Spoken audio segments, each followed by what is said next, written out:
This is a demo video on how to demonstrate closing the text edit options in the MassMailer Template Builder. So once you have entered all the template information and come down here to the editor, and let's say you're trying to enter some text, and this is your text that you're trying to enter. Just type in something, it's my demo text.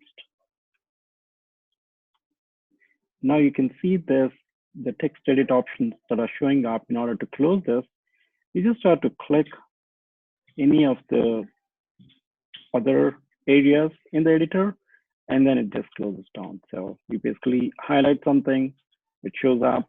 If you want to close this, just click on the sideways and you're good to go. Thank you so much for watching this video. Bye.